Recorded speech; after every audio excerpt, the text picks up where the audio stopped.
I, Sea Voyager. Welcome to Eternum, an ancient land of fantastical legends. The Loreseekers, 3 of the finest storytellers of the New World, await your arrival. They'll spin ye a tale of mystery and adventure, so grab an ale and rest yourself from your journey across the cursed seas.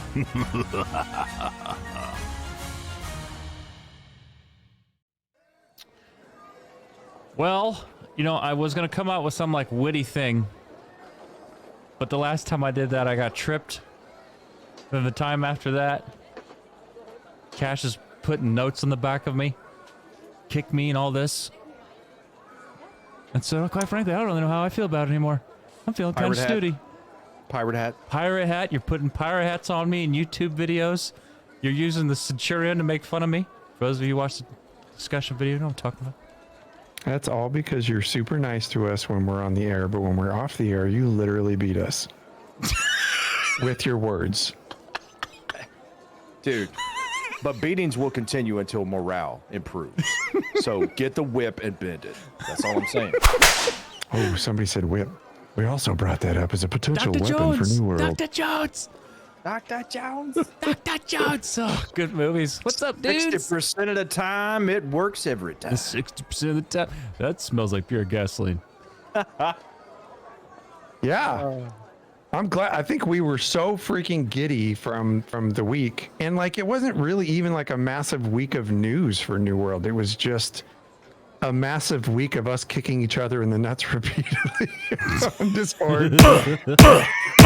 Sharpshooting each other. Yep. And no, it was a good week though, bud. We had something very, very fun happen this week. What did we do? Shall we discuss? Yeah, because I really don't know what you're talking about. Yeah, you do. I don't know what's going on. I'll slip. No, we launched. Oh, okay. We launched our freaking company with our new governor, Mr. Stullis from To Eternum podcast, and it's been very exciting. It's been very exciting. Very excited. So, I'm very excited. I like. We oh, we're yeah. 5. So we launched. We had like just like a little test launch. Yeah. Last week, right when the show started, and then we started bringing people in on Tuesday, this last Tuesday. Mm-hmm.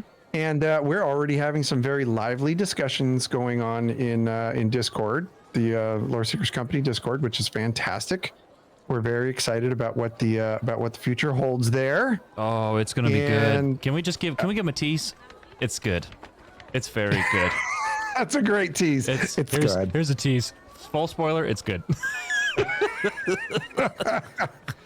It's fun. No, but it's really neat to see, Sulla's put in a lot of work getting everything going with it. And if you haven't heard his show this week, go give his show a listen, To Eternum podcast, because he, you can tell that he's pouring his heart out with his content. And he talks a lot about the making of the company this week. And I thought it was pretty cool.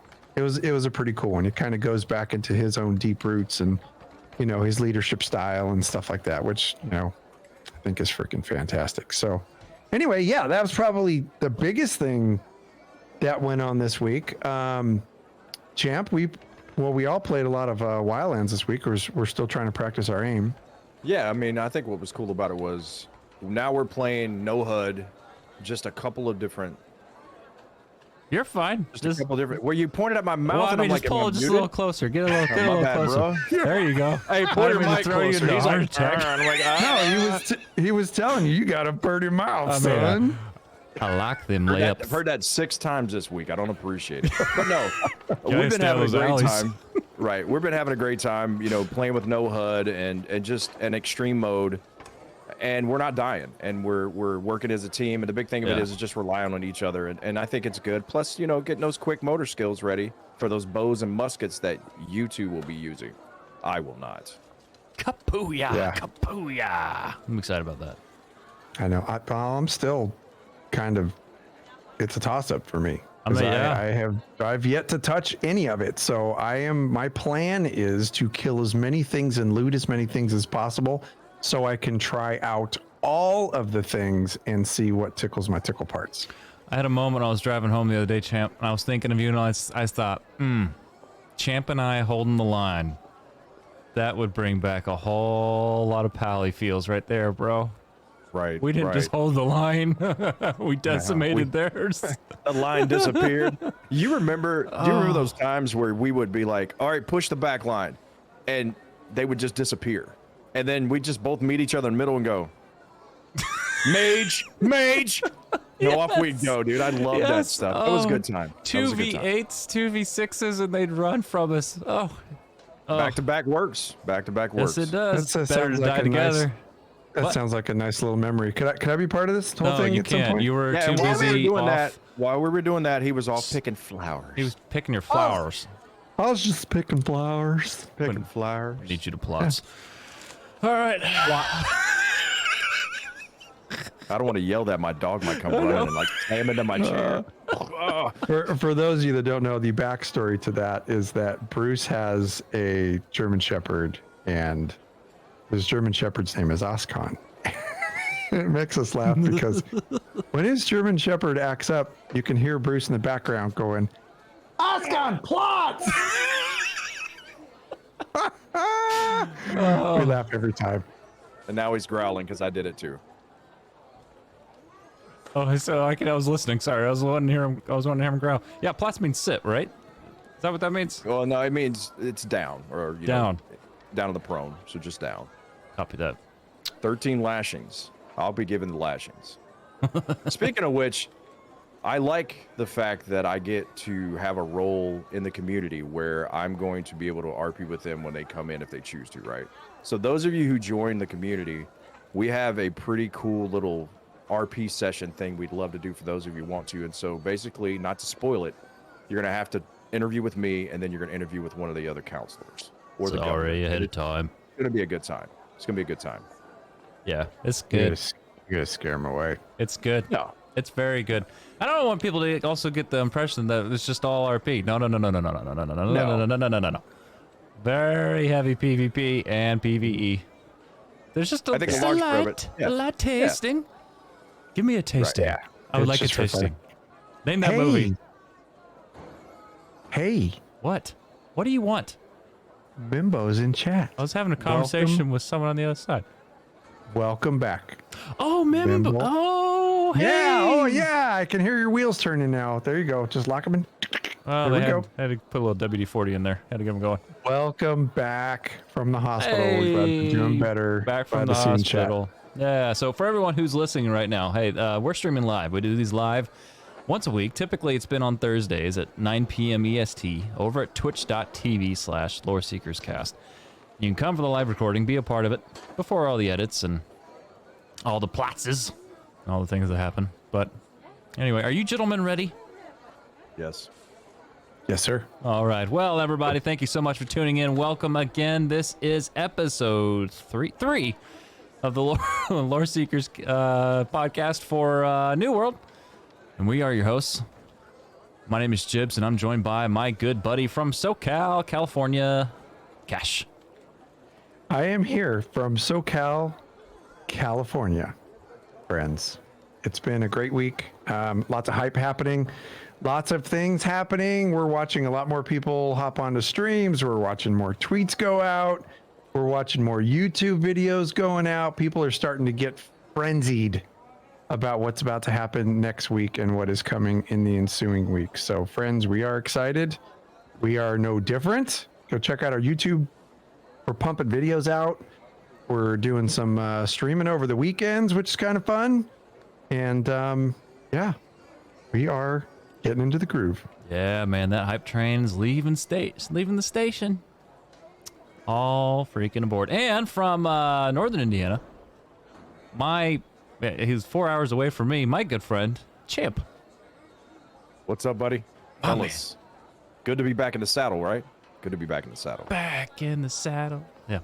Yeah, I'm back. Yeah. Right? You know? Yeah. Oh, yeah. But yeah, the hype train's getting big. I mean, we're coming up on the beta. Again, you know, get a good shot, 3 days, get Mike in there, let him hear Mike, there's 2 places we are going to go in the game that I went and sat for like 20 minutes. And you're going to appreciate it.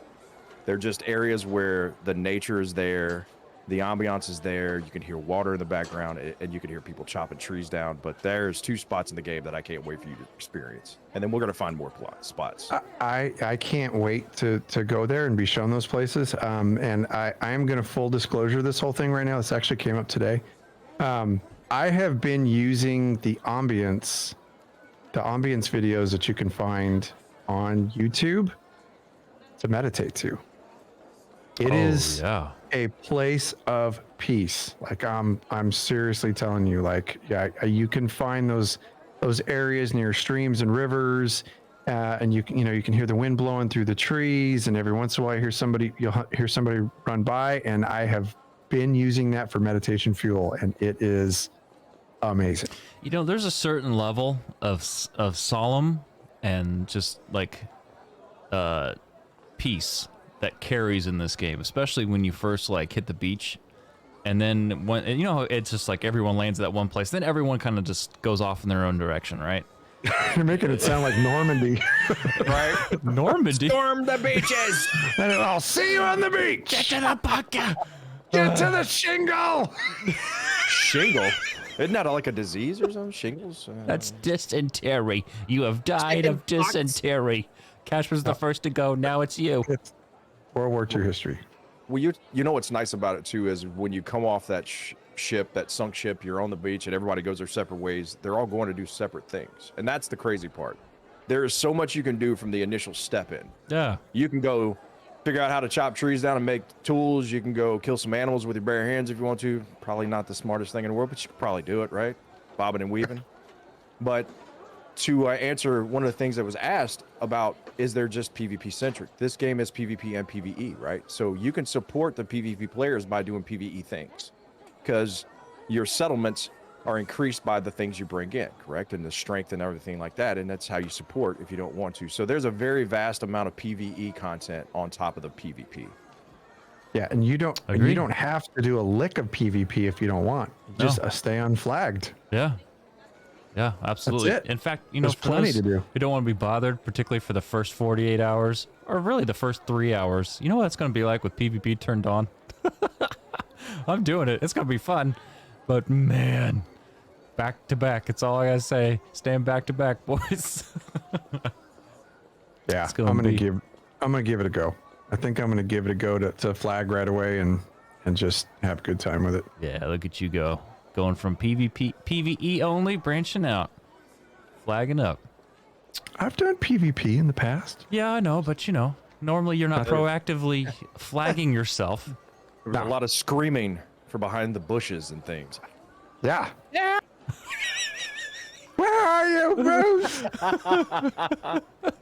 Where's them paladin bastards at when I need them? Where are you? I'm just trying to quest. Right. And I think that's what's nice though, is if you can do it you can do it when you're not flagged, and you can do whatever you want. You can go farming, do whatever you want to, so you're not troubled or bothered, right? And then if you're with a group and you want to try it, best thing to do it, right? So if you're in the company and you're not comfortable with it and you want a few people to run with us, you're looking at 3 people right here.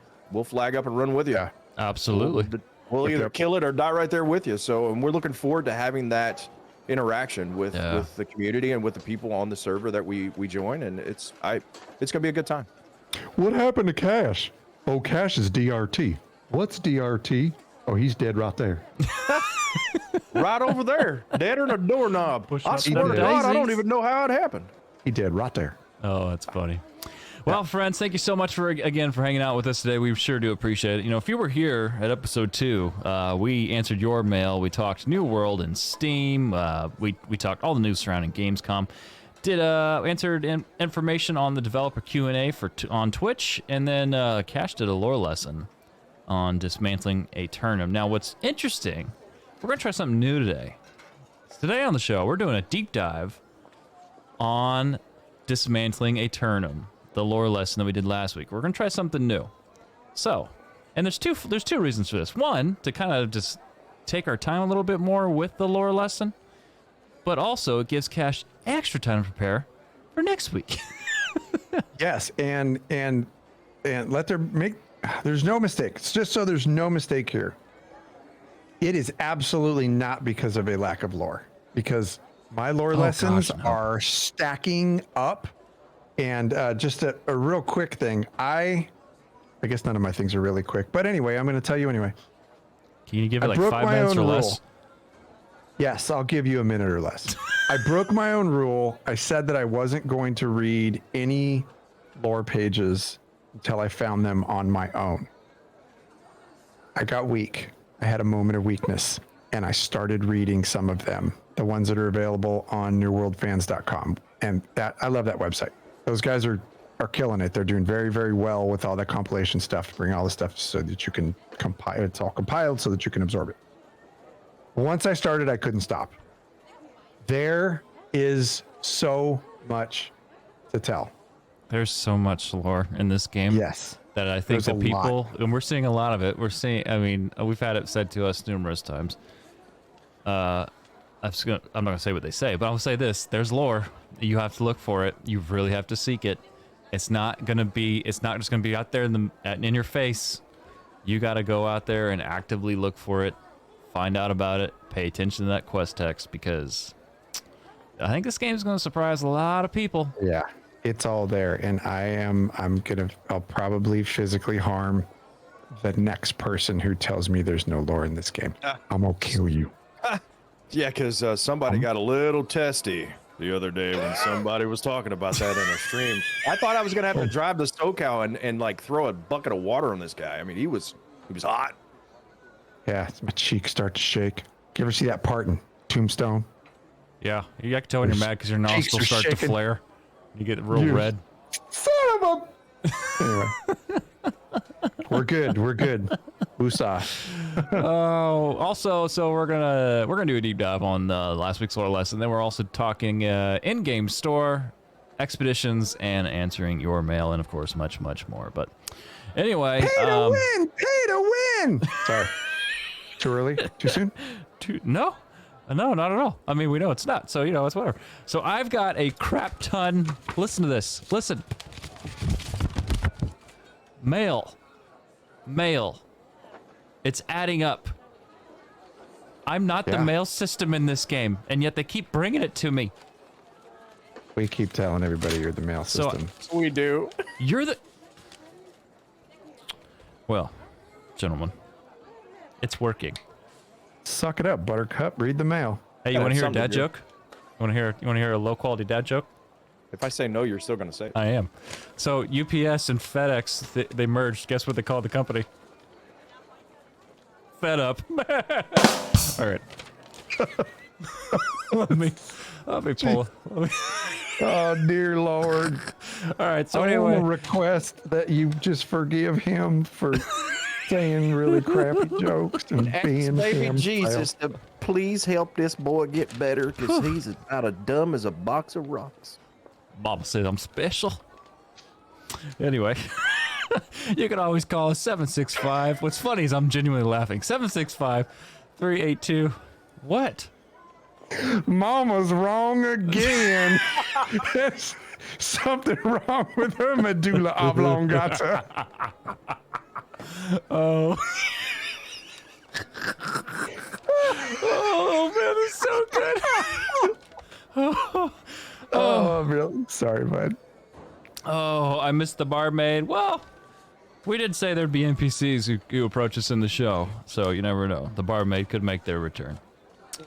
That being said, you can always call us 765-382-6961. Get your mail featured right here on the show. Or you can always email us, loreseekerscast@gmail.com. So we've got a two for today, 2-for-1 special. This coming to us from Spin, who I believe is here in chat today. Says, I understand that weapon proficiencies will be developed through use. I remember Darkfall being the same way, but in order to be competitive, you ended up spending hours AFK macro attacking to build up your weapon skills. Do you know how New World will avoid this kind of tedium? I'm going to be candid. No, I have no idea. But I'm going to look forward to seeing how they do it.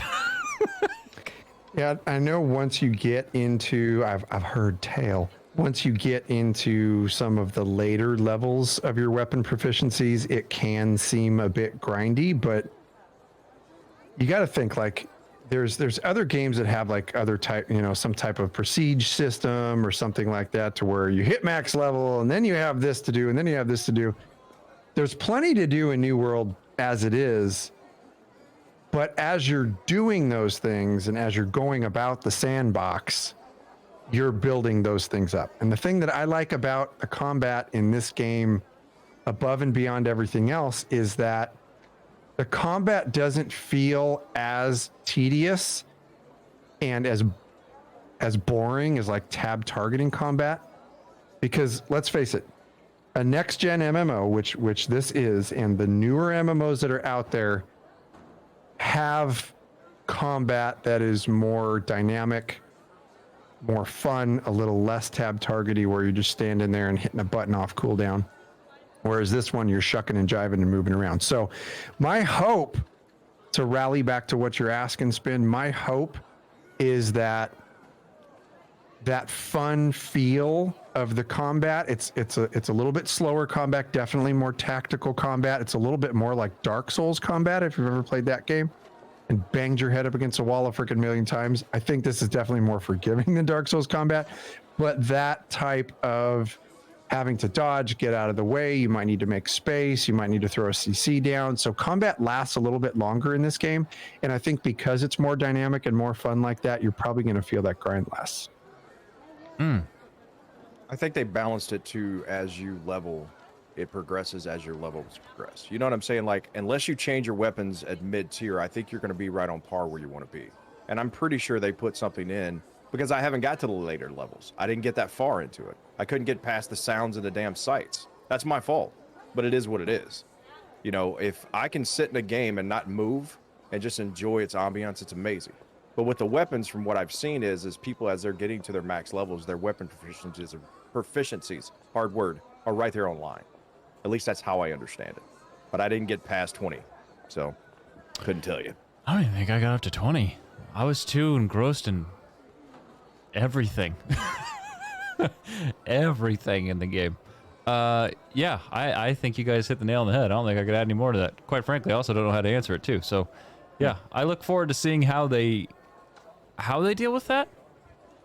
I feel like it would be rooted out relatively quickly unless it's some kind of sophisticated bot, but either way, someone's gonna get reported. But oh, I see what you're saying. Sorry, did that make sense? Well, to be able to like AFK macroing and stuff, I don't even know if macros are available in this game. Is that a thing? I don't think it was as of closed beta. Granted, I feel like even with my beta experience, it was very limited because we were in the very much in the ESO show at the time. So I don't feel like I completely sold myself at the time to all the features in the game yet, so I don't. I mean, I think with the amount of YouTube videos that we're watching, there would be something out there about making a macro or something. People are always figuring that stuff out. Yeah. So I highly doubt that that's even a thing in the game. I mean, the game doesn't have add-ons, for one, which is good. It's a very, I don't want to say simplistic, because I think that sounds more like an insult. I don't think it's a simplistic game. I just think that the game really has a sandbox feel. So I don't think that those things are available. Eternum cast says they're not, as far as macros. Yeah. So another, just one thing, one closing thing that I want to say about the combat in the game. It appears to me that the combat in this game is so much more impactful. Oh. And pun is intended there, because you look at, like, I think of the Great Hammer and some of the things that I've seen about the Great Hammer, and you know, Champ, I'm really glad that you're going to be playing the Great Hammer, because I want to be able to see some of this stuff. Not necessarily my cup of tea, but holy crap, do some of those animations look insane.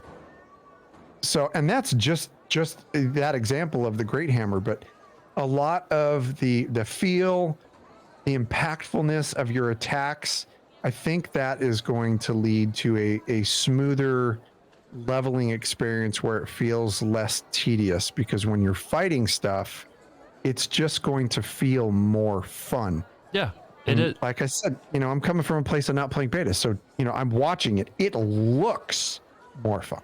It feels that way too. I mean, Champ and I both, when we were testing all the weapons, it feels so dynamic. Like it just feels like you can't plan for an expected. Now, granted, I imagine Champ was like when we're doing bosses and expeditions, or like there'll be playing mechanics. In fact, I know we're going to talk about one later in the show. But as far as NPCs are concerned, if I'm fighting a mob, I purposely was trying to time his abilities because I thought maybe it's going to be the same kind of thing every time. It's not. Their rotations are dynamic feeling too. It's hard to plan, at least from my perspective. It was hard to plan any kind of fight. Everything feels real. Right. Yeah. And like Ardith is saying about the giant hammer having the long swing, right? He's saying it has a long swing, has a slow animation, but when it hits, that's why I'm thinking about running either the ice gauntlets or the sword and board, right? Because the sword and board has stuns, slaps. The hammer has stuns and slaps. So if I can keep them CC'd down and locked, right? They can't get through my backline to my healer or to whoever my, backline is, whether they're on a musket or on bow. And my whole point is to pin you down and beat the hell out of you as you try to get to the dude back there with the fire staff that is eating your head off. Yeah. And that's how I played. That's how I played when I fronted up in tanks and WoW. I always tried to hold that front line and make them have to get through me. Right. And it'll be fun. Oh, and the prone stuff too. I can't wait for that, but we'll get down to that later. Oh man, that's gonna be a good time. I can't wait to talk builds and stuff. That's gonna be so much fun. All right, and the second part to this question is: could there be a better faction for the Loreseekers than the Syndicate? No. Nope. Next question. Daily double. Nope. That with the moment you read that, and then of course when he dresses you as Truth Seeker, the NPC speaks to you. I'm just like, oh dang. I'm not gonna lie, my dudes. That was one of the hooks that our friend Solus had, and I think he had it planned out. I think he actually had it freaking planned out. When he finally got me to start watching you guys play when you were streaming it in Discord, one of the things he said is, dude, one of the factions is called the Syndicate. I was like, okay, you had me at Syndicate.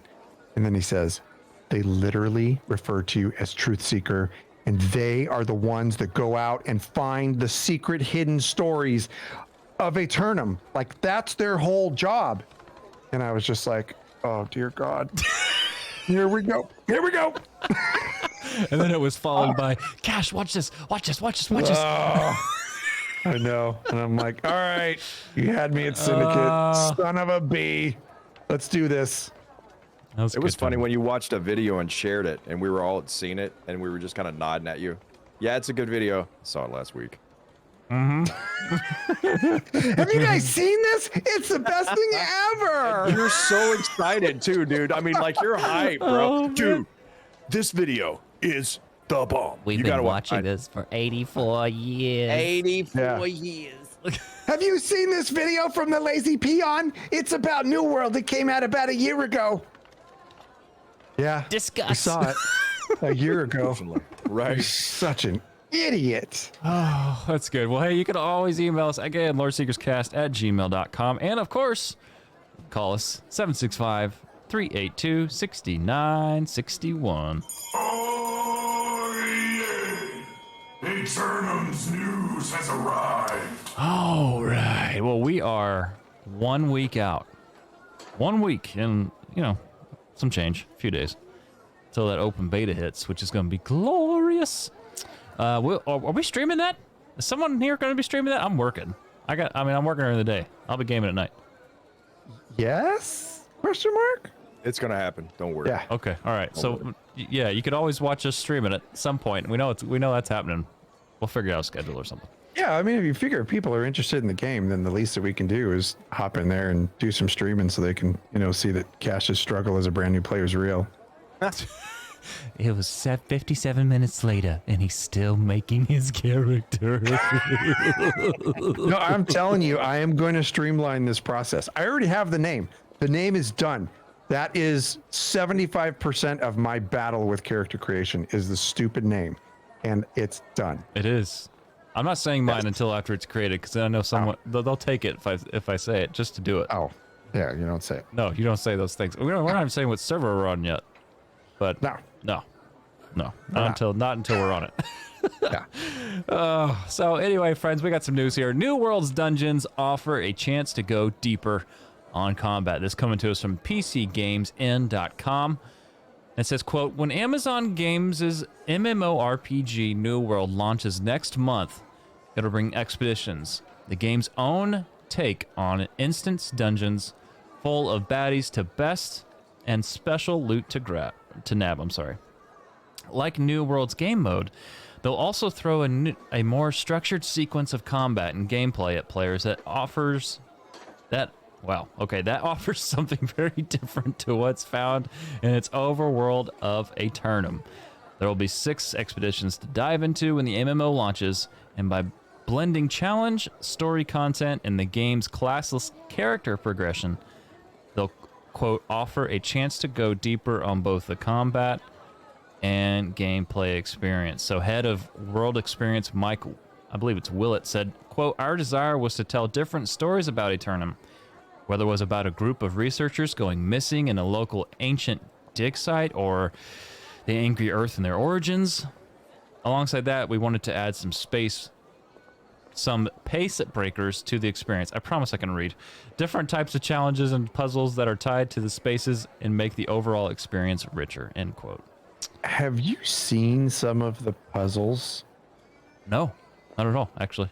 So, I mean, and I'm not specifically talking about like how to solve them or anything. I'm just talking about how they look and how you have to work in unison with other members of your party and do things at certain times to make the mechanics work. The way that some of that stuff looks, like if you watch any of the videos or anything, or for those of you out there who played the beta and got into some of those, it's pretty freaking smooth looking gameplay. Like, I think that the puzzle pieces look really interesting to try and figure out. Now, I will say this. I do hope that there's more to them. There's more to be discovered within these things. I love that there's 6 expeditions right off the bat. But as we know, having run through thousands of dungeons in our MMO careers, right? Once you figure those puzzles out, the puzzles are figured out. You know, like you know how to do it, so it becomes a fast thing. But at first glance, looking at them and this mysterious power that is behind these different ancient archaeological sites that you're trying to go through, or so these dark, dingy areas that the expeditions take place in, it is very, very interesting to see what went into building them. And I just hope there's a lot of depth there with these. Yeah, I agree. And you know, we come from ESO most recently, and that had, I think it was 30. Oh man, by the time we left, it was, I want to say 37 dungeons. That may that may be a little much, give or take a few. Yeah, a ton. It was a lot. And you know, at the end of the day, you start out with 6. That's a good starting point. It really is. It's something that they can build off of. And all those dungeons too that we did in Elder Scrolls Online, that took a moment to get to. As far as difficulty is concerned, you can blow right through the ones early on, but the moment you get in those higher end DLC dungeons, that difficulty kind of takes a few steps, up. And I want to see that here. I want, as they flesh this out, the goal, well, at least in my head, because it was enjoyable, to go to various dungeons and just know that there was a list. That was cool to say. As a content creator, as a player, that was cool to say and be able to enjoy having a stupid amount of dungeon content, Yeah, those regular dungeons too. You would literally go into those. And remember, I started a couple months back, right? And I would go into those dungeons with you guys, and you guys would just kill everything. Like, it was just walk through the park, right? I'd just follow you guys around.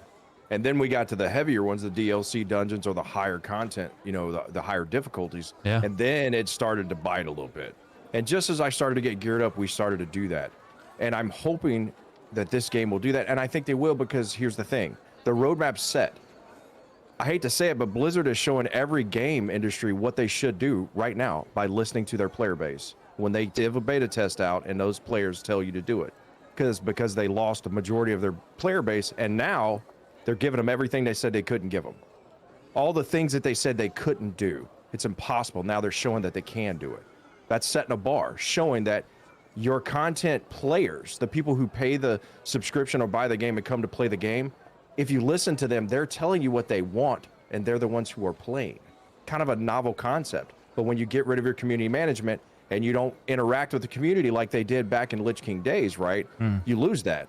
And I really hope that Amazon Studios and the game and everything and New World's gaming staff understands the importance of a good community management program, handling those situations. And I think they do. They seem to have that kind of understood.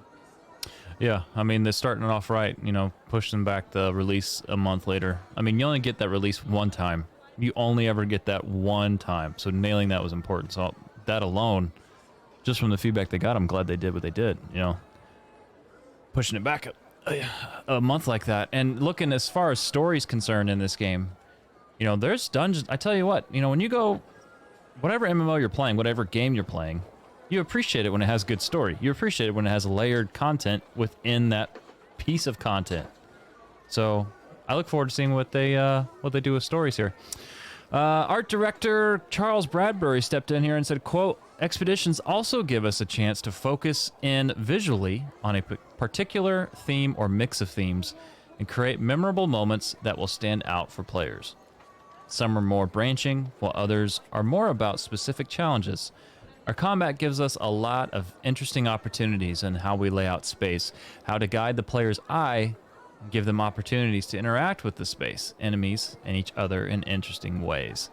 Cash, coming from ESO, there's a lot of pretty. There's a whole lot of pretty. Yeah. If they even capture a fraction of that here, that's going to be awesome. And I'm pretty sure they did. Yeah. I've seen some pictures and some video of, I'm not even sure which one it was, but it looks like it's a delve into where the ancients either came from or dwelled or something. But it was a series of waterfalls that just coalesced down into like a main pool, and there were the statues of the ancients everywhere. And I mean, when I saw that, I was like, okay, like my litmus test has always been Elder Scrolls Online's dungeons because they're gorgeous, absolutely beautiful. And I'm not going to disparage World of Warcraft's because I loved those for what they were. And yeah, I mean, you get that grand, that massive scale, and I really, really dug that about it. But to see some of the visuals for the expeditions in New World brings me hope that, like, you know what? I think they did their homework on this stuff. And there's a lot of talk out there about, oh yeah, well the expeditions, you know, those was a last minute thing where they're just trying to throw in some PvE. Yeah, but they're doing it right. Like, why do you think that the game has been pushed back as many times as it's been pushed back? Is because Amazon is really trying to do this right. So yeah, from a visual perspective, I think they're gorgeous, and I think the ones that, you know, maybe have that aesthetic of being like an archaeological dig site or something, they serve that purpose because they truly do look like that. So I have pretty high hopes for where the expeditions are going to go, especially with having 6 at launch. They're just going to build on that. We're going to have tons of content. I think the crazy thing too is if you think about when you talk about WoW scale, ESO scale, and this scale, I want to talk about just the makeup or boss fights.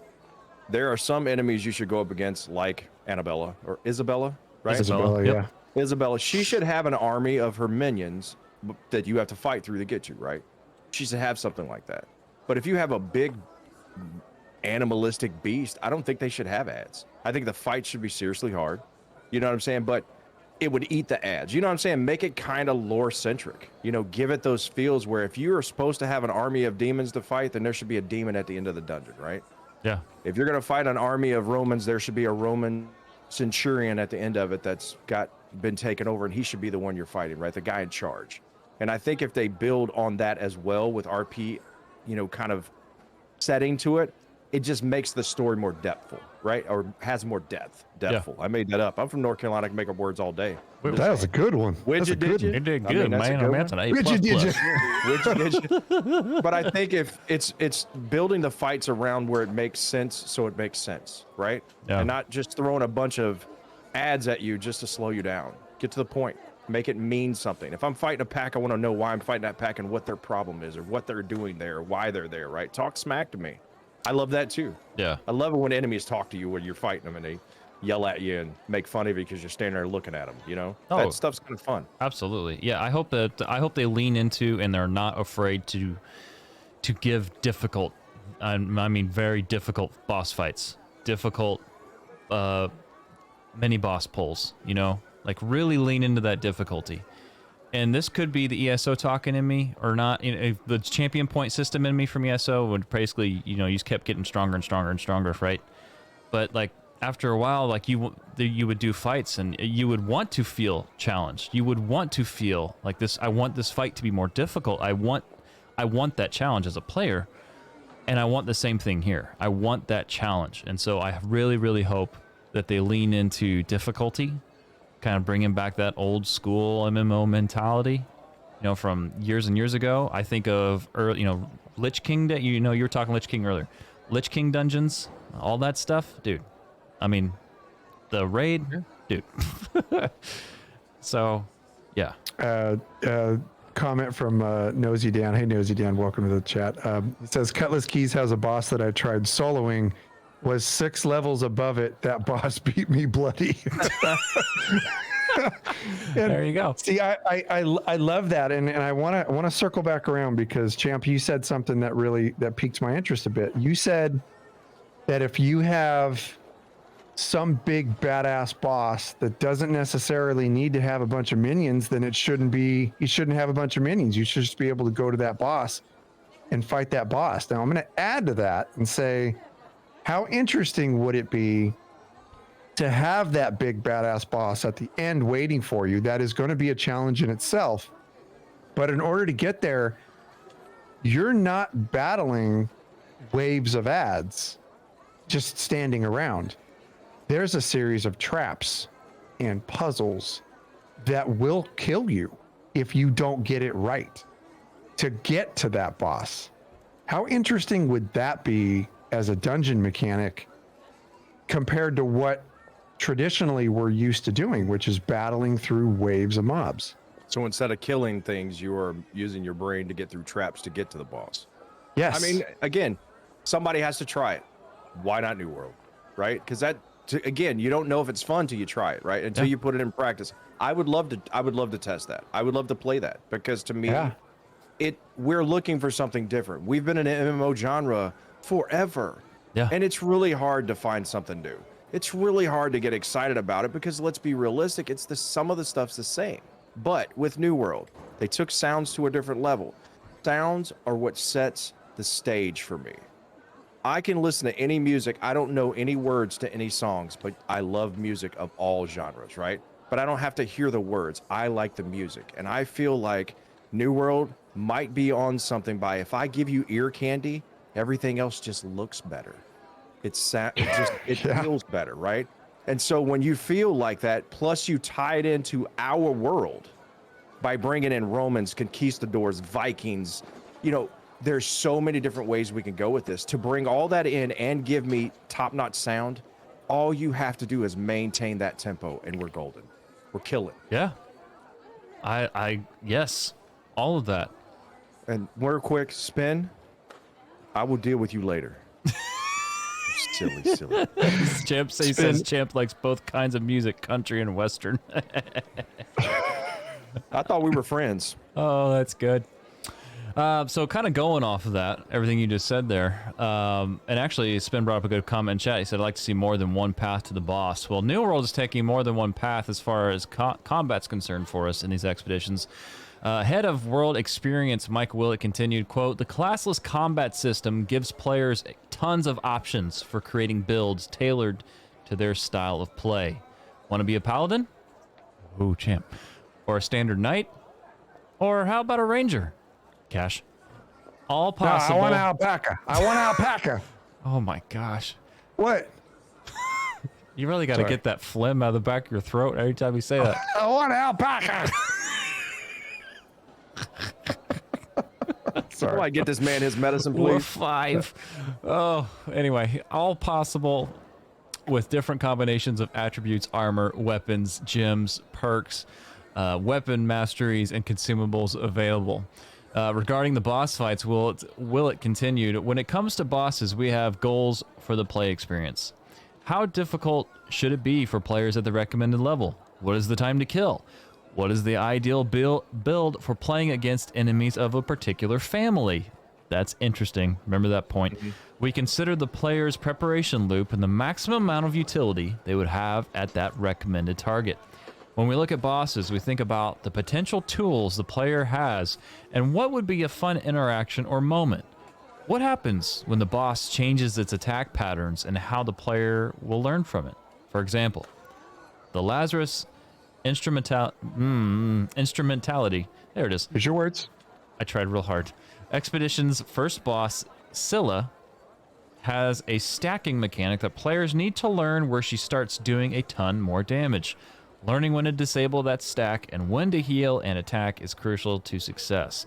It also means that there should be players able to manage threat and attack damage. So, this little bit right here.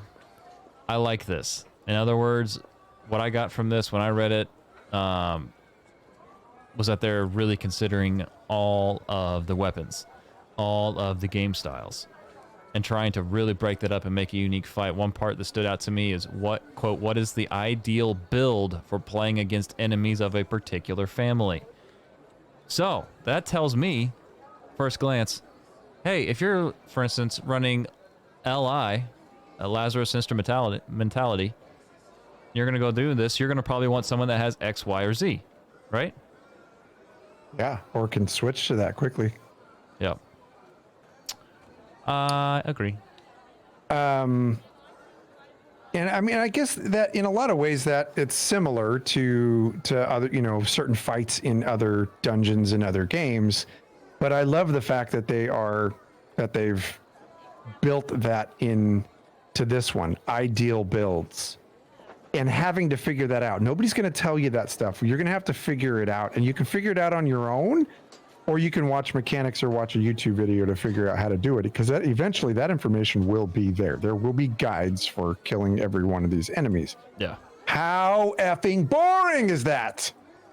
I want to go in with my friends, and it's going to bring me to a second point that I want to get both your thoughts on here in regards to Dungeon Finder or Expedition Finder. We'll talk about that here in a second. Oh.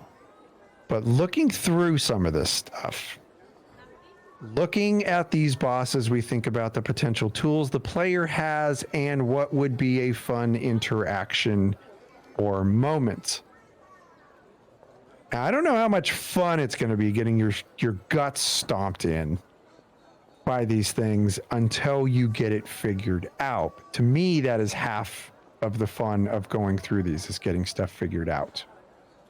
The particular part that really piques me a bit is what happens when the boss changes its attack patterns and how the player will learn from it.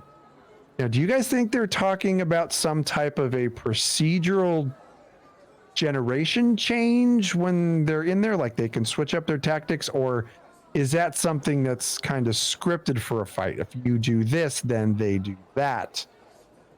Because if it's patterned, then players will figure it out. But if it's reactive to your actions, say the fight moves to the side of a ledge, and now all of a sudden the boss decides to do a swipe mechanic and wipe half your party off, off the cliff. If that happens organically, as opposed to it's written into some type of an internal coding script, then consider my mind effing blown. Because that would be awesome. Eternum Cast in chat says AI adapts to players' combat. Okay, then there you go. Consider my mind blown. I think a large part of it too, like you said, was I challenge anybody listening, when you first start the game, don't look at a walkthrough. Yeah, don't do that. Figure it out for yourself. play the game as intended. It's supposed to suck sometimes. You're not supposed to know how to do it. And that's how you start to appreciate what you're doing. Take the moments to learn. Yes. And as you were just talking about, when you said queuing for LFR or LF group, I hope they don't do that, because I think that was the death of WoW. I think that is when WoW died, is because when they took away the reason to have a community, you had no reason to work with a community, and then you just queued up for it. The game became a game, it became a job, it became a whatever, but it went from me signing in, hoping those people were in chat so I could talk to the guys and gals that I like to hang out with and do dungeons with, to I'm going to jump on LFR, hope I get a piece of gear, and I'm going to log off because nobody's on. Because why would they be? Take those days away. Please just take them away. I don't but want... I hope that. Yeah, full agreement. I do not want a dungeon finder or expedition finder. I do not want an LFR, at all. Keep that out. Keep it away. Seriously, let the community just, build. Let it build. Let those relationships form. Man, yes. Now, okay, so I'm just going to throw it out there and tell you, I emphatically agree with both of you on this point, and I'm going to tell you my reasons in a second. But I want to play devil's advocate for you for just a second. As the game progresses, as more people come in, say 6 months down the line, now you have a new player that comes in. Maybe it's somebody who isn't part of a company. Maybe it's somebody that maybe doesn't have, maybe they're a little bit more introverted. As we know, gamers can be very introverted at times. So you have this person that loves the game, but at the same time, they want to experience this group content, but they don't have friends to play with. You know what? It does not having a dungeon finder or an expedition finder, does that block those players from having access to that content? No, not at all. It's just going to take them longer to get into it. That, and I think that's part of it that helps those introverts to do something they normally don't do in public. You have the ability to be somebody different. You have the ability to get past that because nobody knows you. You have to stop allowing that type of situation to hold you back from enjoying a game. There are some amazing people out there, and there's some people that aren't so amazing. But you just find that group. Yeah. Go ahead, Jibs. And I was going to say, if you're looking for a company and you're hearing this show, just go to loreseekerscast.com and join ours. Nice plug. I love that. Sorry, shameless plug. Had to do it. Carry on. It actually brings joy to my heart that you said that, because it brings up something that I have battled for the longest time as a gamer, and for a long time I felt like I had to defend it, and then I started to get older, and I just started to think in my mind, just like, F off, like I'm not even going to deal with what you're telling me about gamers right now. But how many times as gamers have we heard people say that, what are you're just down in your mom's basement, just, playing your games with your freaking Cheetos fingers and stuff? It's like, why don't you go outside? Why don't you go make some friends? I have made more friends in my time, closer friends that mean more to me in this world through gaming than in the real world. And that does not mean that I don't like going out. I don't like going outside, because I love to be outside. I love the outdoors. I love to hunt and fish, and those things are innately part of me.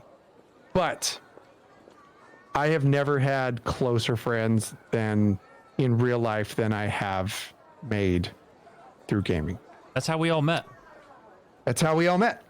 Right? These two gentlemen that are doing this podcast with me are incredibly important people in my life. Like, very much so, and it's all through gaming. That's almost a decade later, literally almost a decade later, guys. That we've all, you guys are already a decade. I came on the scene like 6 months, a year later. Like, this is all because of SWOTOR.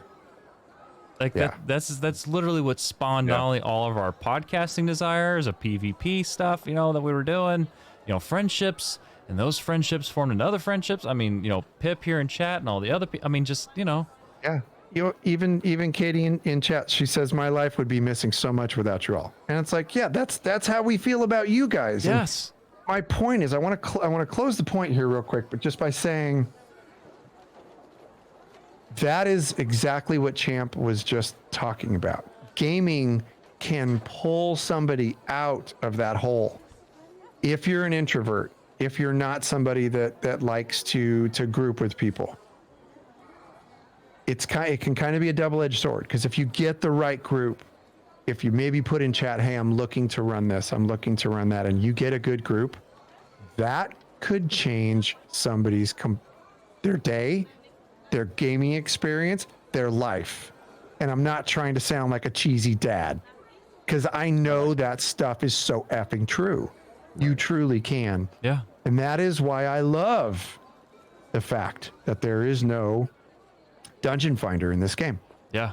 because you have to go find those things with people. Yes. And aside from the fact that, like, I like slow dungeon runs because I plan to look in every nook and cranny of these expeditions to find the lore and take my time and go slow and not just blast through them just to get through. I have things to do. I don't care. I'm looking for lore. If you want heals or the deeps, you're going to wait for me. But if you're doing that with your friends, it's so much more fun. So anyway, Absolutely. that's it. I'm stepping off my soapbox. There is so much more to gaming than people say there is to gaming. It is a freaking social experience, and my life would be completely different if it wasn't for it. We have to get a bumper to push for, like, when you're at the Emmys and they're just going Get the too Emmys long. music. Oh, And we can just totally push do that that. button, bro, and bring it in low and just let him acknowledge the fact. Real quick before we get sidebarred on picking on him. I don't want to mess your name up, but Leiloni, I believe. It says it doesn't have to be an automatic finder, but just a UI to create and advertise your group. Sort of like how you would find a group for Mythic Pluses in WoW. Yes. That I'm game. Okay. Dude, sign me Love up. it. If you give me a UI where you get to talk to people, you can message them. Yes. You know what I'm saying? And the person, you're going to have groups that aren't going to accept certain types of people. That's okay. Just keep looking. But that, I completely on board with that. That is the style of group finding that I like. Giving the player the ability to have the ability to communicate, right? Yeah. At the end of the day, You it's do that? community Yes. focused. But what I mean is when you open that screen and you click LFR, which LFR you want to go ahead and you push play, and then all of a sudden you pop up and there's 25 other people. That's why people don't care. That's why, you know what I'm saying? When you put a group together, like with Mythic Pluses, when you went looking for that group, especially for plus 15s, when I was doing that before I quit, you know, anything above a 15, you screened them. So that's going to make that elitist kind of feel to it. But at that level, that's kind of expected, right? When you get into that higher cutting content, you're going to go through the ebb and flows of being picked and not being picked. But in this manner, the average person can, I mean, how did I find you guys? I bumped into you in a video game. You know what I'm saying? Like, I bumped into you in a video game, I joined your community, and we've been friends for years. Yeah. Either one of you could call me right now and say you need me to be in my car, and you know that. Absolutely. And that's the thing that I love, and that's what I love about gaming. And not to get sappy and not to get off kilter, but how much this does for people like me. I'm a veteran, right? I've been playing games, and I play games. It lets me do things with my friends, and I get to experience things with them and share things with them and have somewhere to go when I don't feel good, right? Right. Everybody has those moments. Absolutely. Yeah. Find a group of people who you can have those moments with, and I'm going to tell you, your life will be richer. It will be richer because it's made mine richer. I have had some of the best friends I've ever found in video games, and you ain't gonna find that through an LFR. Is what I'm trying to say, right? Yeah. Get out there and meet some people. Get Yeah. out of your comfort zone. You'll find some great people. Yeah, for sure. For sure. Oh man, a lot of good points. Wow. I love where we took that. Oh, that was good. That was very Yeah. good. Yeah, you say all to say you never have to feel alone in gaming, that's for sure. All right, so yeah, check this article out, pcgamesn.com. Really, really cool. There's a lot we get to look forward to with Expeditions, and they're really taking a hard look at how they can accommodate for all weapons, but also still push the boundaries with new mechanics. So anyway, check that out, pcgamesn.com. So last week on the show, we were talking, I don't remember, I think it came up organically, talking about the in-game store. And we're like, hey, let's do that next week. Yeah. So here we are. we're talking in-game store. So I'm going to just lay this out here. Now, there is a news article. You could go check it out and read all of it. It's pretty meaty. We're not going to do that. But I just want to hit kind of the highlight here, just to kind of set the premise. This is AMG speaking in regard to the in-game store. Quote, our plan for having an in-game store is to create an outlet for players who find enough value in store items that they are happy to purchase them. Our plan is not, and never will be, to create a feeling that the store items are necessary to enjoy or compete in the game. We have 3 main goals for the in-game store, and they are 1, empower expressive personalization. 2, maintain a level playing field. That's important. 3, embrace veterans and welcome new arrivals. Dudes, we've seen in-game stores that, like, games that have clearly become driven by their in-game store. World of Warcraft. Sorry, I had a thing in my throat. You know, it just we've seen games that are driven by their in-game store, not their content. We've seen in-game stores that I would think are kind of shady in a way. You know, with this, these are the 3 things they're really trying to hammer home. Cash, I know you have some words, but you just laid out a 20-minute scenario. So, champ. Well done. Well played. That was a pretty good. That was a pretty good. I gave him the analogy. juke. So the big thing on this is, and I agree with you on WoW. I think when WoW made the mistake is when they went to the gold token and didn't deal with the gold farmers. Instead of dealing with something they didn't know how to deal with or they didn't want to deal with, they just started selling gold themselves. And then people started paying for carries, and then people started paying for carries in PvP. And then if you were a legitimate PvP player, if you didn't get past that threshold in the first 3 to 4 weeks, you got stuck behind all those players that paid for their carries that outgeared you by 3 levels, but we're in a 1500 group, right? Yeah. So that was the problem with that. If they would have just stayed with, you can buy mounts, right? If it's mounts, non-combat pets, outfits, but here's what I challenge New World to do. If you put, obviously no mounts, but if you put a cosmetic item of costume in, you should give the PvP players the ability to get it in game, the PvE players to give it the ability in game, the questers and the farmers to get it in game, and maybe it has a different color, but it should be the same style, and it should not look less just because, right? If you do content at a higher level, you get this gear regardless of what you're doing. And I think a lot of times there gets to be that problem when they make things in the cash store where you have to have it. And if they stay away from that, this will work. Cosmetics, get rid of that damn pet with the rainbow bright painting sitting on that front. I'm just saying, that was out man. of place. I don't understand where that was. They were talking about, right? Video cards getting killed. It wasn't because of the game. It was because they walked by those 17 tigers laying on the thing, and nobody wanted to see that. I'm just saying, man. I walked by one, and I'm not supposed to be in this town. I felt like I was stepped in Final Fantasy for a minute, or just, you know, like what is that? It felt out of place. I didn't know what it was. I don't think we're alone there either. I've listened to pretty much all the podcasts that are out there for New World, and there's a lot of that sentiment out there. Like, where in the hell did that thing come from? And please make it go away. I just didn't know what was going on. It looked cheap. It looked cheap. It didn't fit. How are you gonna? It's like putting a bumper sticker on a Bentley. It's just you don't do that. Oh. Why would you put something like that on that nice crafted front porch? That's right. You know what I'm saying? Or all that ambiance that you built in that town, and then you turn it into a cartoon session, right? That's what I didn't like, and I got heated when I came in the city and saw it. I'm like, what is this? Yeah, I didn't know. I honestly didn't know that was a furnishing. I didn't know the entire beta, what that was or why it was there. I just didn't want to be near it. I didn't want to. Yeah, I saw it. I thought, oh, that's okay. All right, we're moving. To your point, Champ, this article does talk a little bit about some of the things you mentioned, and actually shows a graph. And again, I'd highly recommend everyone who is, either sitting here in chat or listening to check out this article.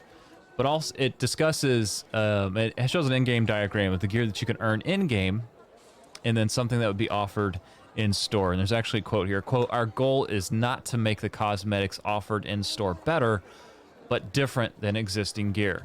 We understand players work hard to get their gear, and we have no intention of diminishing the value of their favorite pieces. Often, the store items are additive for role players and players who like to change their appearance frequently, end quote. Good. Yeah.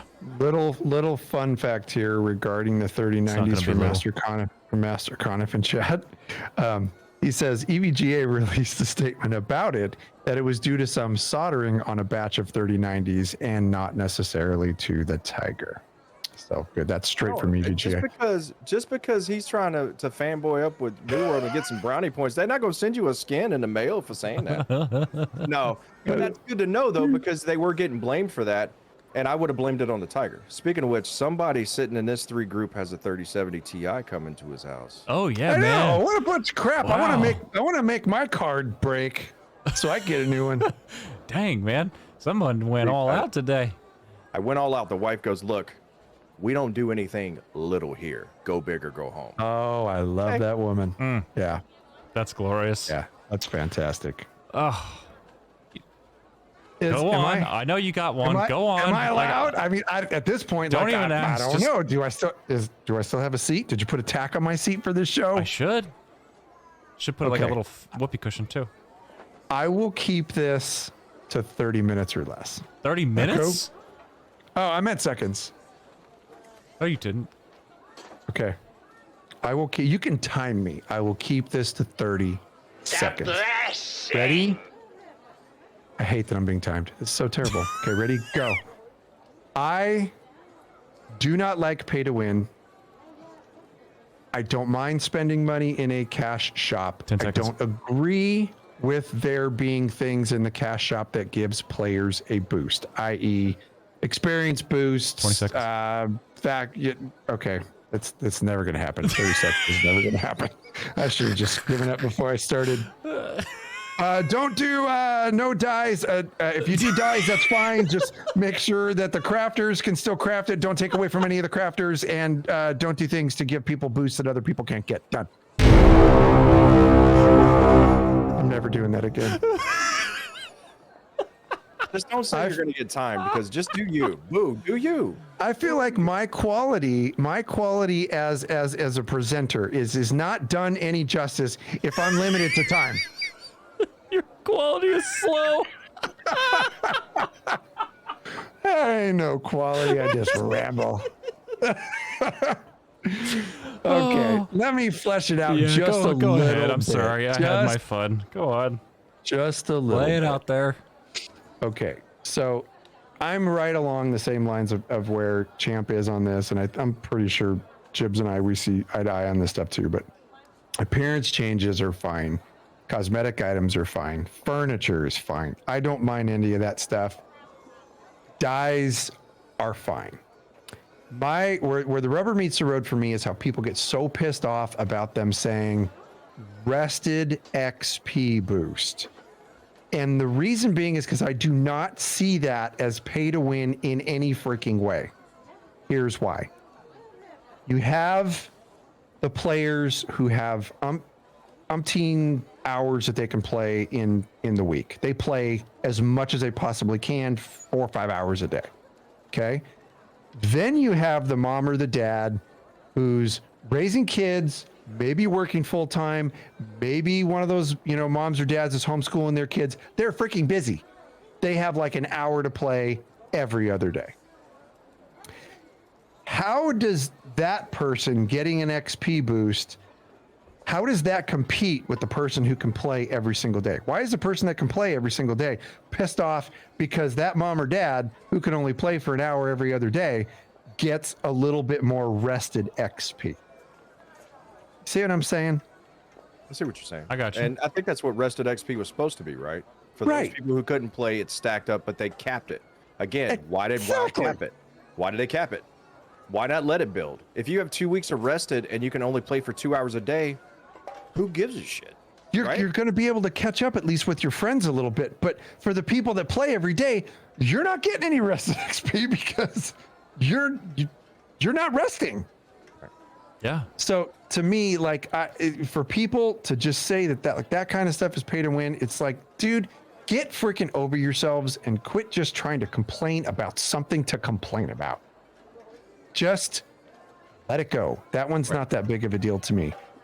where the rubber would meet the road for me is like, say that they had things that crafters could make in game that were high level items that they could make money on in the in-game economy. You take those things, whatever they may be, potions, dyes, whatever, and then you start selling those on the store. That sucks. It's going to wreck the economy. You That would wreck the cannot do economy. anything in the cow shop and the in-game store that would affect in any fashion that economy. When you have a player-driven economies like that, they're delicate. They're strong, but they're delicate. Right. And you cannot touch that. You cannot affect that supply and demand. The moment you do, you'll throw everything into, for lack of a better word, a tizzy. Like everything's just gonna, it's gonna blow up. And it's not gonna take very long for it to do so. And it's tough, right? It's tough to balance that. And that's the thing.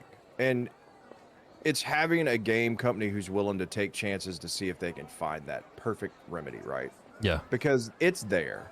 It's numbers, man. It's binary code.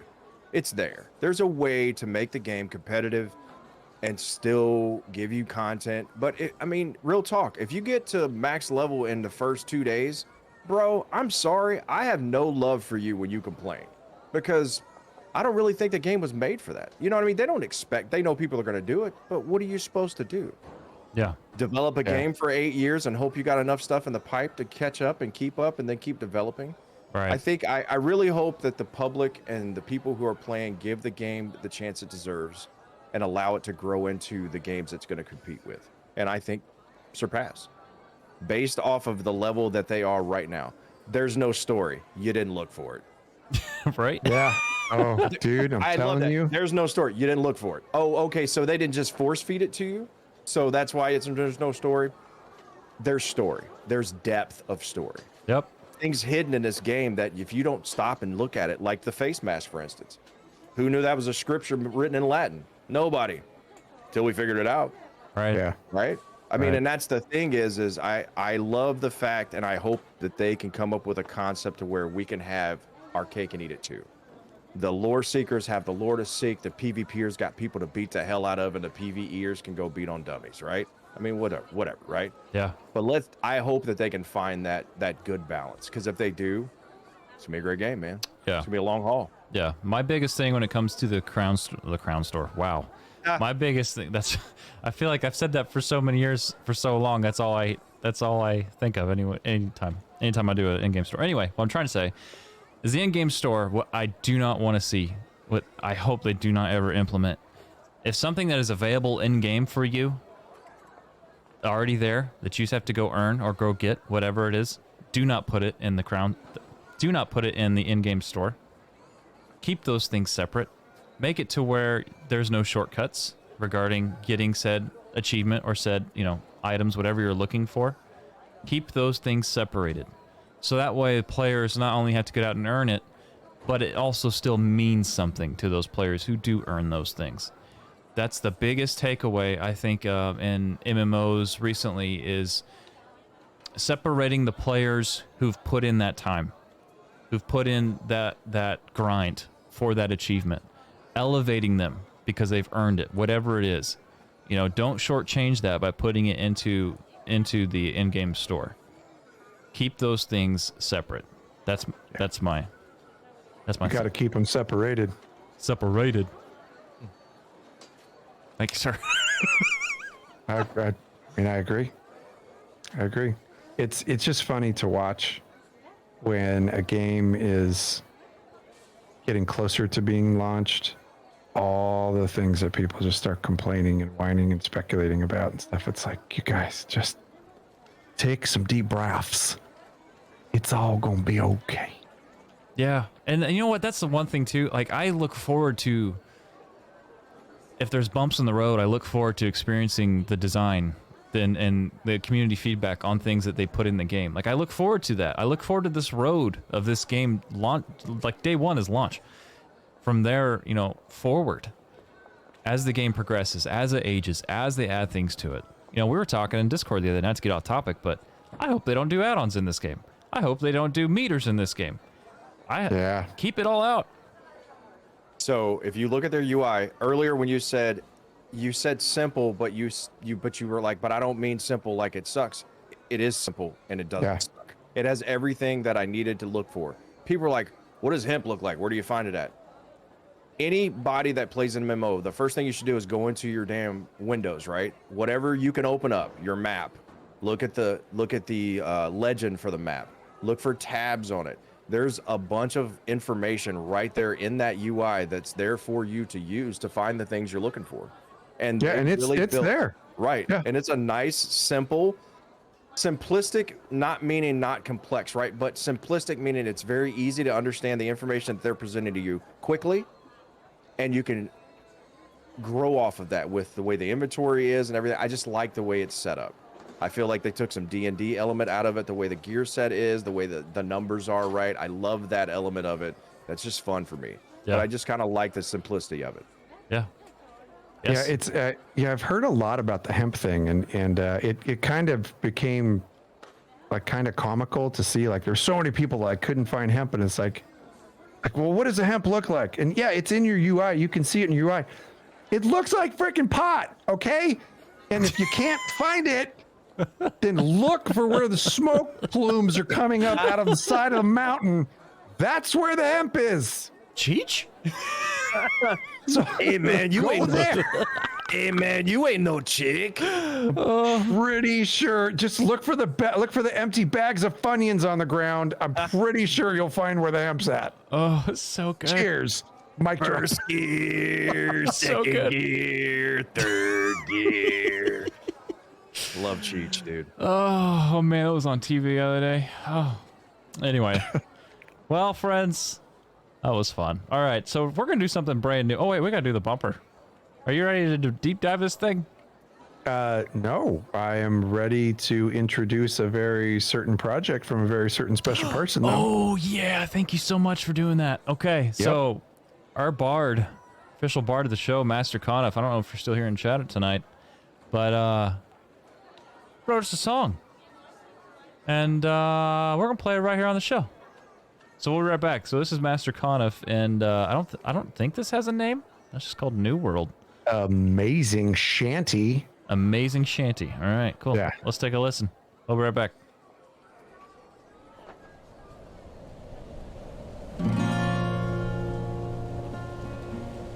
The sea was black and the wind did howl. The rain came down as the sky turned foul. And from the depths in the darkest waves, lights to send us to Davy Jones' grave. I awoke on shores misty and strange. The corrupted crew, all acting deranged. The captain fell not long for this land. I drew my sword and I took my stand. Tell me, have you heard the tale of a land of magic beyond the veil, where ships are lost in search of a pearl? Lost in madness there lies the new world.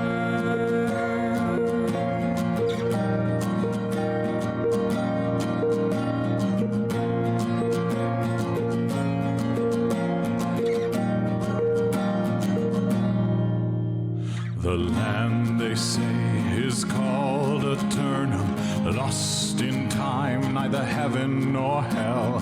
Rolling hills and blue mountain streams, the stuff of fables, legends, and dreams. We've laid our claim in wood and iron, transform the earth with our tools and our fire. From forest deep to furthest of shore, there will be no rest while we seek the lore. Oh, tell me, have you heard the tale of a land of magic beyond the veil, where ships are lost in search of a pearl? Lost in madness there lies the new world. Oh, there lies new world. Tell me, have you heard the tale of a land ships are lost in search of a pearl, lost in madness their lies. Oh, tell me, have you heard the tale of a land of magic beyond the veil, where ships are lost in search of a pearl, lost in madness there lies the new world.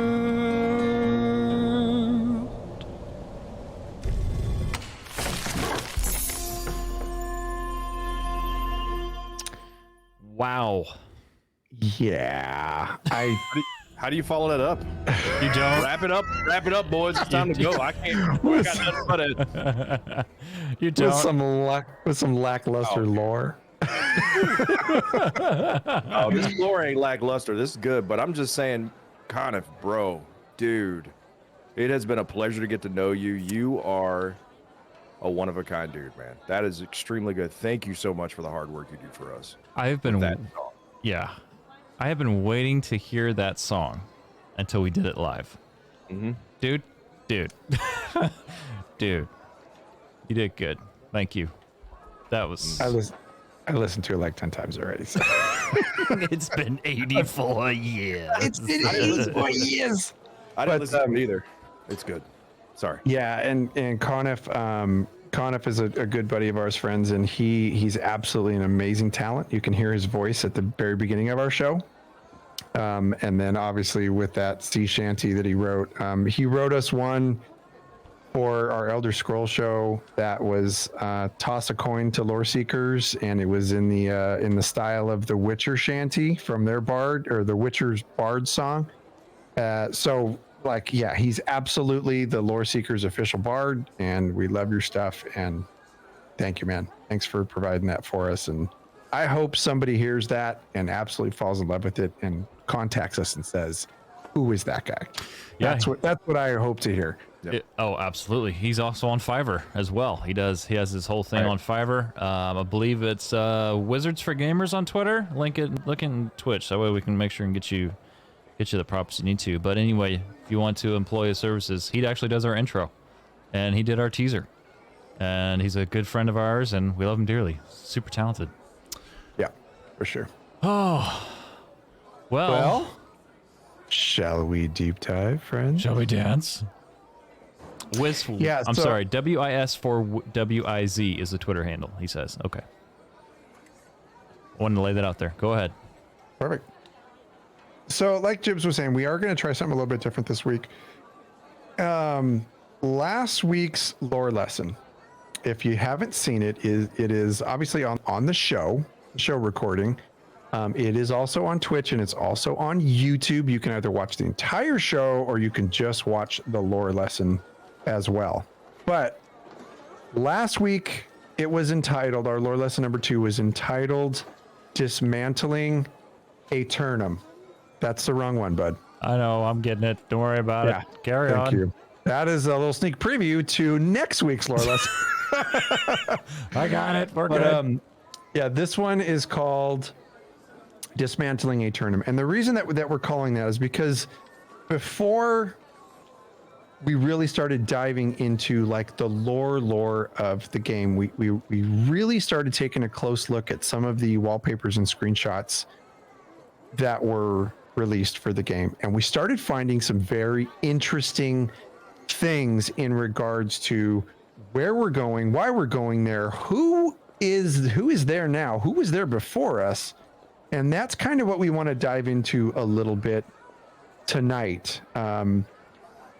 And as Jibs plays a video here. So one of the very first things, and guys, feel free to hop in here anytime you want. There's actually a couple areas that I want to go to you on in regards to the meanings of some of this stuff. But one of the wallpapers that we found was the wallpaper of the Morian helmet, the Conquistador helmet with the full metal face. Now, there's a couple of different versions of this, but the one that we looked most closely at, the most obvious thing that you can see is that etched into the left cheekbone, it says Vita Aeternum. So we all know, as we talked about before in a previous lore lesson, that Eternum itself in Latin is eternal or forever. Now the vita in front of that means live forever. So that's a pretty in-your-face clue as to the reason why these expeditions are getting sent to Eternum. I mean, am I wrong there? Nope. Perfect. Okay. I shall No, continue. you asked. That was a pretty solid. Like, did you want me to elaborate? Like, No, I want you to disagree with me so I can argue out of a paper bag. But okay, no problem. The next one was, and I know Cytheria is here in chat with us tonight. And on the lore lesson, we gave full credit because we sat in chat in Discord one night and we were tearing this stuff apart. And she figured out that subdued writing on that left cheek is in Latin. She was able to take some of those letters that she could see, I assume put them into a Google search and found that came from Revelations 22 verse 2. mm-hmm. So I've done a lot of looking into that, and in the lore lesson we actually detail exactly what that says, but I'm just going to hit some of the high points on this. So Revelations 22 verse 2 speaks of a pure river of water of life. It speaks of the leaves of the tree being there for the healing of the nations. And then it further talks about what we really believe is the reason for our journey to Eternum, and that is the concept of the search for eternal life. And the fact that this is tied to actual Bible verses, and I think Jibs, as we were talking today, King James Version Yeah. of the Bible. So one of the things that I found just by reading through this is they talk about that pure river of water of life. The river in New Jerusalem flows down the city's main street. And this is something that I found, guys. These are not my words. It may divide and flow around the tree of life, or perhaps a row of trees flanks the river on each side and produces 12 kinds of fruit, a different fruit each month. There is great meaning attached to the use of a tree. This evokes images of the Garden of Eden, where God had originally placed mankind in a tree of life. So, Yep. gents, your thoughts on this? Oh, I like it. I mean, I like the fact that it's from a more like generalized approach. I like the fact that they're incorporating, this probably gets said a lot, but the real life, our histories, things that we have in this world, and weaving it into like a basket essentially in this world. Like it's all one thing, and it makes it infinitely more relatable to me. Revelations is legit one of my favorite chapters of the Bible. 100%. I love it, which is crazy because it's about a lot of death and doom and gloom, but I love all of this, and just even the history behind how that came about with Revelations itself. And so seeing this in the game like this in Latin, to me, it further tears the veil between game and real world, and it totally makes me it makes me feel like when I'm in this game, it's less of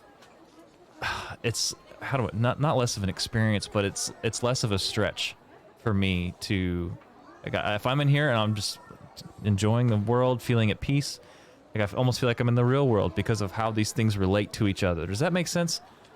Yeah. Okay. And so to see that here, yeah, I really, really like it. It really helps. It's like it keeps me grounded, but it also just, everything kind of comes together. Well, think about all of the ways that you can tie this into media that we've seen. Indiana Jones, the Pirates of the Caribbean, searching for the Tree of Life, the Cup of Life, the Holy Grail, whatever terminology they use. Again, like you said, to reiterate, it's part of our history. It's part of things we've seen in movies. so it has more of a feeling, right? Yeah. Seeing that vision of that huge tree glowing, right? Tree of life. What if where we're going under the ground somehow the Garden of Eden is there? That tree's there and it's corrupted from the initial eating of an apple, right? To tie it into a generational thing that we all understand, right? But we have no idea what it is, but we have so many things we could speculate it is. It makes it exciting. Yeah. And it's even more exciting because we can base it off of our own lore, our own history. So Yeah, it's familiar. Yeah. It's so amazing. Yes, it's like watching, you know, it's like having Santa Claus in the Santa Claus movie. It just fits, right? Yeah. This fits. I like Christmas. Ho ho ho. I do. I love that you said the eating of the apple, because that it kind of parlays into another point here, and that is the search for eternal life. In that particular, you know, talking about that eternal life, when you're trying to translate that from Revelations 22 verse 2, it speaks of how early in human history longer lifespans were actually the norm, and I think they speak about that in Genesis. But because sin occurred, the human race is cursed and life expectancy is reduced. And thank you very much for that, Adam and Eve. You kind of effed us all with that one. But now with the curse removed by Christ's victory and then sin held in check, with this tree of life, food will be nutritious, disease more infrequent, longevity returns. In eternity, of course, there will no longer be any death at all. And that was Revelations 20, verse 14. Yep. That lends to the fact that we are, I mean, that to me is such poignant evidence that we are on this mission to uncover this water of life, this tree of life. Next week, friends, we are going to talk about the water of life that we're going for, which is the Azoth. Oh, That's I gonna can't wait be for that one. what we hit next week, and that one also I think is a really, really fun one. Now I wanted to move next into that same video, or that same screenshot. If you scroll down, there's an insignia on that figure's uniform, and that insignia is that of what, gents? The hooked X.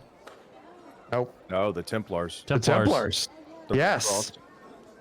It's the red cross from the Templars. And when that was so obvious to me, like when I was looking at the picture and then I was just kind of looking at each little quadrant and trying to pick stuff out, and I saw that, I just went, oh, the freaking Templars. And that is a part of our history that is incredibly interesting to me. And then of course in the lore video, talk about who the Templars were.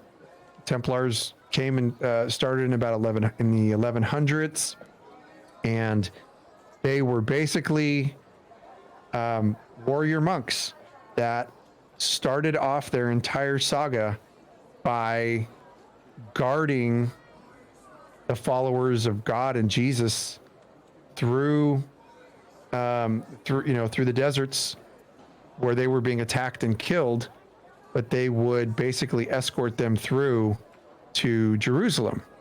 And that's where they came from. Then they started, spreading, and, they started off as these poor warrior monks, and they became one of the strongest branches of the church, obviously, but they became one of the strongest entities in the world, like tons of money. They're credited with starting their own, the first banks of the world where people can deposit something here and withdraw thousands of miles away. But there's such a storied history to the Templars and what they become and what happened to them. And we won't go into all of it, but it's an incredible story from our history. And to see that the Templars were on Eternum before us leads me to believe, and we will talk about here in a second, there are tons of other races, other countries, other organizations that have reached Eternum. Oh, absolutely. Absolutely. I think we're going to see that in future content, particularly with the new zone that's been floating around YouTube, and or Floyd Gauntlet and taggers, plunder. Anyway, just all kinds of things that are just floating around the internet right now, and I think you're going to see that. You're going to see a lot of that, and again, that further tears the veil between fiction and reality and makes this even more easy to engross yourself in. And by the way, I totally started watching Nightfall. You recommended I start watching that Templar show on Netflix. What'd you think? Oh, I'm still working through the first episode, but dude, Yeah, it's good. I like the violence. Oh yeah, there's a lot of violence, and it's an excellent show. Excellent show. Friends, you'll see some of the footage that actually came from my lore lesson is from the History Channel's show called Nightfall, and it's available on Netflix. It's a fantastic drama about the Templars. Really, really good. You know, honestly though, like all jokes aside, I legitimately feel like that's already paying off in dividends. I spent some time studying up on the Templars anyway, because you said something, I don't know if you're going to talk about it here, but regarding to commerce with them. So studying up a little bit on that and then actually watching that show, I'm like, oh, okay. Like terms are put to visuals. And I'm just like, oh, okay. I relate now. So now when I'm stepping into New World, I have so much better understanding regarding the Templars than I did previously. Let's think about the complexity here. Not to back us up. If this started when the apple was bitten, every generation of exploration could be found in this area. Think about that. Because I believe that maybe they're returning to try to right on wrong, to fix an issue. What's that blue thing in that box? What's the symbolization of it? Some people speculate it's Isabella's soul, and that if they can return the soul to her, it'll return things to normal. Right. I don't think so. I think that's a key into one of the locks of the many doors that you're going to have to get through to get to the bottom of this lore. And if this lore is as deep as we think it is, and as we are finding it to be, we could find Roman Empire, Vikings, Egyptians, Chinese dynasty, Greeks, Japanese, any and every group of people. Think about that, having samurais. Dude. Have to fight, or how do you add a samurai sword to the game, and now you have a two-handed samurai sword with a completely different complexity, right? I think you're talking expansions there. Bubba, there are so many different ways. Could you imagine a dual-wielding Viking with two axes and just an angry disposition? Oh my gosh. Bro, if you look at it, and I love that you brought that point up, because if you look at some of those screenshots of the beach where you land, some of those ships are Viking ships. It's ruins of Viking ships. There's an actual zone in the game that is very Japanese, or very Chinese or Japanese. So that's evidence right there that they preceded our landing, right? There's talk, we don't talk about the amazingness that is the leak stuff that was data mined, but we're going to talk about it here real quick. There's an entire zone that feels very Egyptian. Yeah, dude. Yes. I mean, so it can bring all of these different sects of, not sects, SECTS. Dirty-minded bastards. No one picks up on that until you specify. Like if you just gloss over it. That's because that's where my mind is going. I'm sorry. But if you bring all of these different aspects of world history into this game, into this plexus that Eternum has become, that's where the interesting stuff happens, because there's this one central focus that in a lot of ways, my friends, is bringing our history and our world together. And I'm going to get super effing corny right now. What more do we need in our world right now other than to come together as the world and be on the same frigging page. Touche. How cool is that little internal thought? Yeah. Right. Isn't that cool that we're all Sweet. for one purpose? Right. I love that. But yeah, there's mention up here from Night UK about lore pages in the game where King Arthur and Merlin made it to Eternum too. It's like What? everything is on Eternum. Everybody knew about it except for the stupid idiots that are going to land on it in about 2 weeks. Like, I didn't want to know. I don't want to know. I want to I want to read it. That's awesome. I know, but like it's just bringing all of these things from folklore and history and all the stuff that's familiar to us and dropping it all into this, pseudo fantasy MMO. And it blows my mind. Like, these writers are good, you guys, because who would have thought of that? That's a good question. Let me throw another No one curveball so at far. you. What if Till now. the area that this might be Egyptians is there because an Egyptian leader came to that island? He tried to get what everybody else is trying to get, and then he made that part of the island for his domain. You know what I'm saying? Yeah. What if that's a thing? And then you could do the Chinese dynasty. So there'd be like a Chinese dynasty kind of area, because where did Eternum come from, right? It has to come out of the sea, right? I mean, or is it an island? Still, there's so many questions that we have to have answers to. Can you only get to the island if you have a specific item? Or is it something that you could just stumble upon, right? Or does everyone in the world know where it is, and it's just been the conquest of every generation to try to conquer this one thing? There's so many unanswered questions that I can't wait to go look for. Lost City of Atlantis. We've speculated on that, where the location is. It's in the same location of one of the locations they say Atlantis is. Again, Bermuda Triangle. Not quite in the general area, but still in the general region, right? There are so many different things about our society and our past and our folklore and wives' tales and all those things that they can use to make a game content out of. This, I'm excited. Obviously, we all are. Right. I just can't wait. I can't wait to get in. I can't wait to get in and start finding this stuff. I just can't wait to get in the world and just know that I'm there. As cheesy as that sounds, just know that I'm in the game and I'm here. It's finally here. You're there. That's it. And you have the rest of years ahead of us just to enjoy it.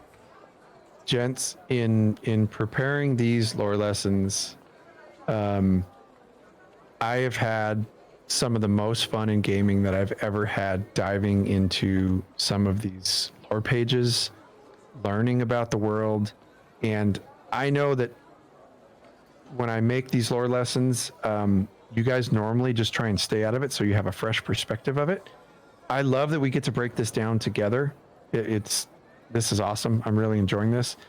But I'm going to blow your minds. Like, I seriously, like, the stuff that is coming out in the next couple of weeks in our next couple of lore lessons is going to prove to you that there is an incredible amount of depth to this game, and that it's going to solidify the reason that if anybody tells me, not you guys, but if anybody else like sends me messages and tells me that there is no lore in New World, I'm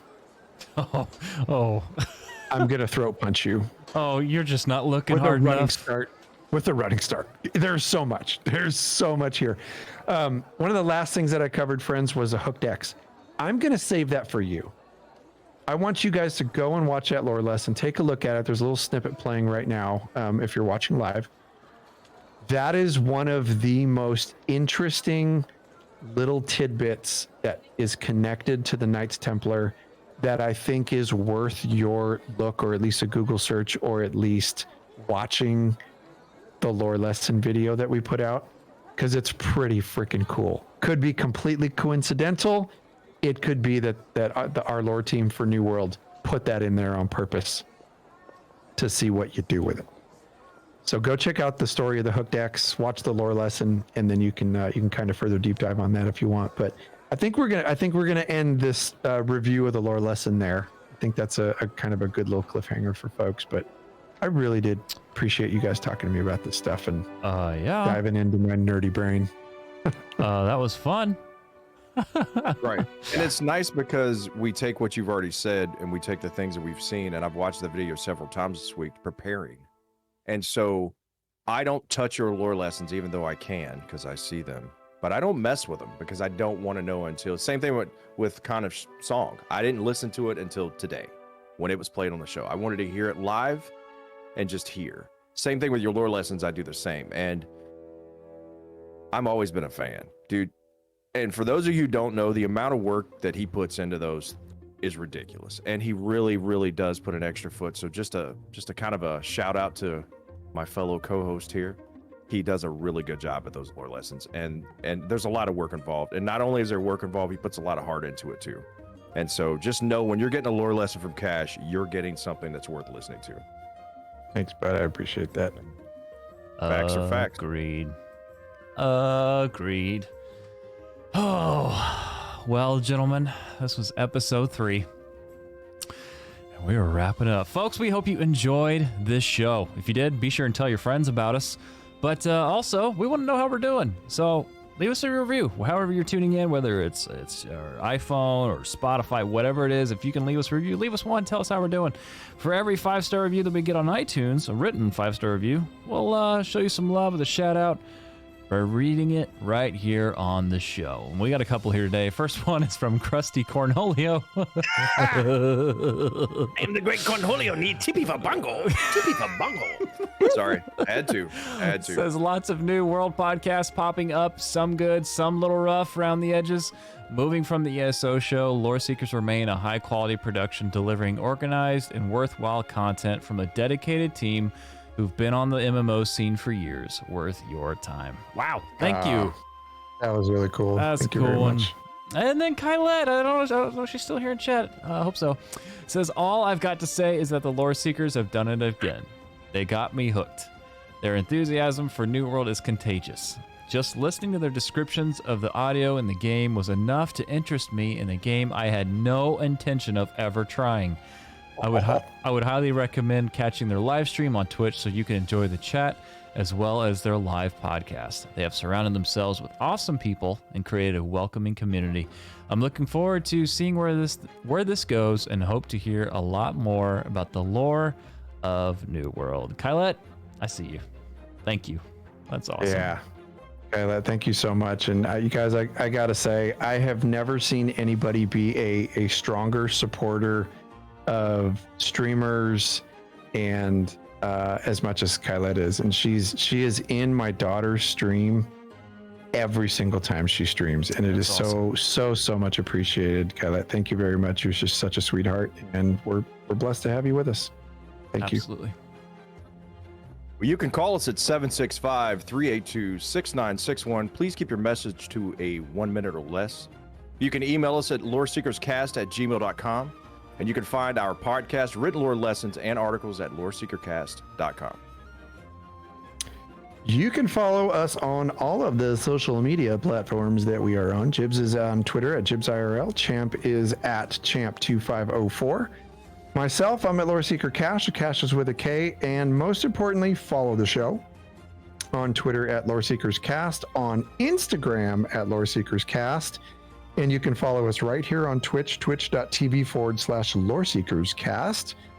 But don't forget, friends, go follow our brother, another Loreseeker, Sullus, at To Eternum podcast, where he is presenting an outstanding, self-written RP storyline that will blow your freaking socks off. It's excellent. He has his episode 2 is already out. He also talks community building in New World and lots of little tidbits about our in-game company. You can find him at EternumCast on Twitter and Instagram, and go listen to his show. It's called To Eternum. Friends, New World's building something great. Some great things are happening at the company over at Loreseekers. Come be a part. We want to meet you. And again, thank you so much for tuning in. Have a great week. Be awesome to one another. Love one another. And we'll see you next week. Dilly freaking dilly. Y'all have a good weekend.